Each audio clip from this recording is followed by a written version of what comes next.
as an estate planning quick take, how do I find or how do I identify the right person to be a trustee for my trust?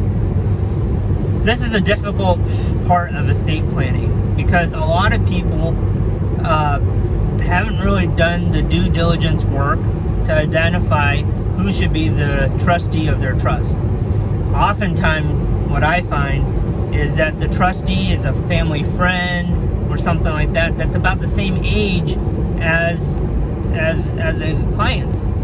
So the odds are when something happens to these people, these individuals are also in the same age bracket, and something could be happening to them as well from a health or risk standpoint.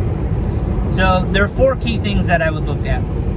The first is it has to be somebody that you trust and that's at least 15 to 20 years younger than you.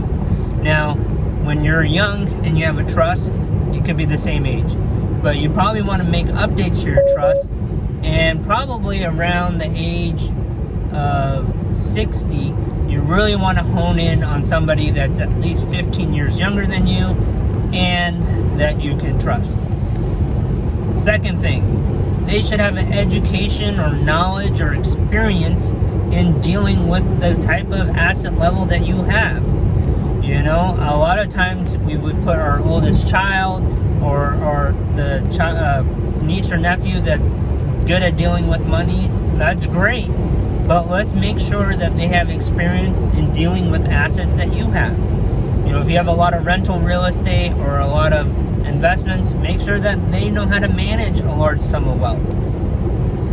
The third thing is that they got to have time. You know, the biggest thing that I find with clients that pick somebody that's like a child or a sibling, they may be in their peak of their career and don't have the time. You know, they have the desire and everything to help mom and dad, but they simply don't have time because they're at the peak of their career and their children are exiting college and they have all sorts of things going on, and it's just not time-wise, it's just not feasible.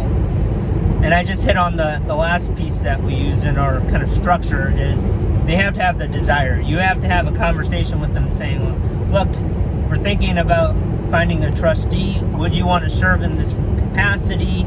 This is what we would be looking for. Is this something that you can help us with? You know, a lot of times we find that people that have become trustees, they never desire to be in that position. They don't know what they're doing. They have no clue, and they get put in this position. It's very difficult for them, and it creates a lot of stress and anxiety for them because they want to make sure that they're doing a good job, but they also have all these other desires that they want to do. And sometimes being a trustee is a very difficult job because you're dealing with beneficiaries, you're dealing with, you know, making sure everything is done correctly. And in this world that we live in, where a lot of stuff is paperless, you know, it is like you have to be a detective to find all those accounts that could potentially be out there. So we use this framework, 4 key parts, you know, somebody you trust and that is at least 10 to 15 years younger. You've got to have somebody that has the education, experience, or knowledge that in the type of assets that you have in your estate. It's got to be somebody that has the time and the desire to serve in that role. If you have any questions or comments, please leave them below. Again, we're trying to make this a conversation, so we'll do our best to answer your questions and make more videos. Thank you.